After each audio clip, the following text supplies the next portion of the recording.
नमस्कार, मी पूनम. स्वागत आहे तुमचं एका मराठी ब्लॉगमध्ये. तर इथं मी मुलांसाठी केलॉग्स मागवलं होतं आणि ते तितकं पॅकिंगमध्ये आलं होतं असं डब्यामध्ये. याच्या आधी मी 2दा मागवलं होतं, तर असंच आलं होतं, पण ह्यावेळेस एवढ्या मोठ्या बॉक्समध्ये आली होती पॅकिंग. तर हा टायमिंग आहे 7 वाजले असतील संध्याकाळचे, 6:30 पावणे 7 वाजले असतील.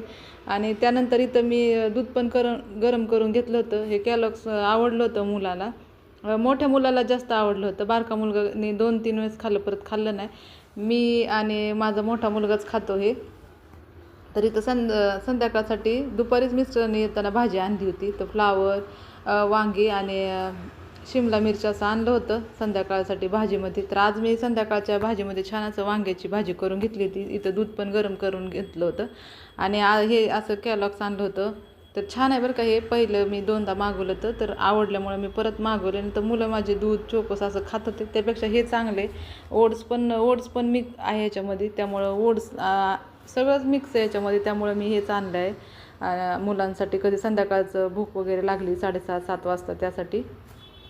आणि आता इथं मी माझ्यासाठी घेतलं होतं. मला पण हे आवडलं, त्यामुळे मी पण खात असते संध्याकाळचं एखाद्या टायमाला भूक लागली की.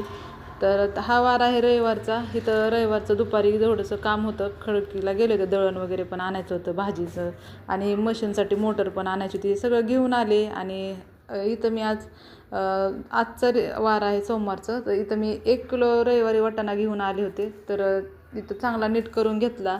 आणि आज इथं साधा सोप्या पद्धतीने आपलं वाटाण्याची भाजी केलेली आहे, तीच रेसिपी शेअर केलेली आहे. इथं तेल चांगलं तापलं की तेलामध्ये मी इथं मोहरी टाकली, जिरं टाकले आणि लसूण टाकलेलं आहे.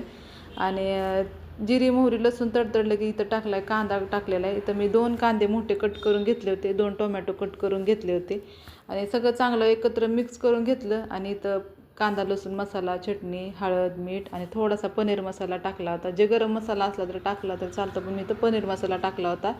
आणि हे सगळं एकत्र चांगलं मिक्स करून घेतले. तेल सुट्टेपर्यंत सगळं मसाले परतून घेतले तिथं. आणि वाटाणा नीट करून स्वच्छ धुवून घेतला होता. हा पण मिक्स करून एकत्र चांगला सगळा मिक्स करून घेतला. मी इथं 1 किलो वाटाण्याची भाजी करून घेतलेली. म्हणलं सुक्का असा वाटाणा करू छान, त्यामुळं थोडासा ठेवणार होते, पण म्हणलं हे सगळंच करू, त्यामुळे इथं सगळाच वाटाणा करून घेतला.